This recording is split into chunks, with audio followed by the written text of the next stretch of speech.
Hello. हा नमस्कार अप्पा sir.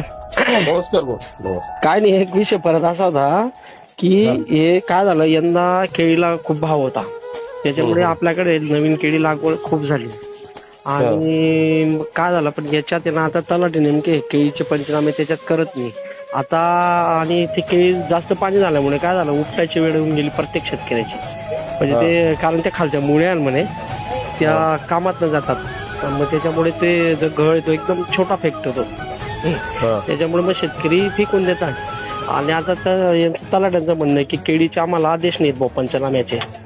सगळ्यांचेच आदेश आहे, कोणत्याच पिकाचे आदेश असं नाहीये, स्पेसिफिक असं कोणतंच पीक दिलेलं नाही ना. आता नेमकं तलाठी आहे ना, तलाठी शेतकऱ्याचे ते केळीचे पंचनामे करत नाहीयेत. नेमकं असं त्या बरोबर कोण आहे का तुमच्याकडे नाही, आता कोण नाहीये. मी तहसीलदार कृषी अधिकाऱ्याशी बोलतो. हा प्लीज अप्पा सर, तेवढं बरोबर. हॅलो सर, नमस्ते, गुड मॉर्निंग. ते सुधाकर पाटील आहेत लाईनवर. हा मॅडम, एक विषय असा आहे, आता हे जो पाऊस झाला ना, या पावसामुळे केळीचं खूप मोठं म्हणजे नुकसान होतंय. तिथं पाणी गेल्यामुळे ते मुळ्या चिंध्या झाल्यामुळे ते केळीचे घरच एकदम छोटे छोटे निघत आहेत. तर पहिलेच भावाचा प्रॉब्लेम आहे. आणि आपले लोक तिथं सांगतात किंवा आम्हाला केळीच्या पंचनामे.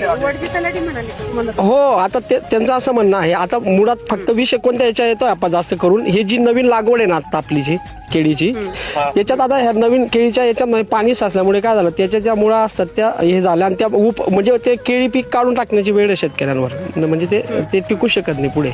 मग त्याचे पंचनामे आता आमचा एक आता शेतकरी आजच झाला विषय, तर ते म्हटले की आम्हाला तसे आदेशच नाहीत केळीच्या संदर्भात. तोच विषय ना, बोदरड्याचा पण तोच विषय आहे. लगेच थँक्यू.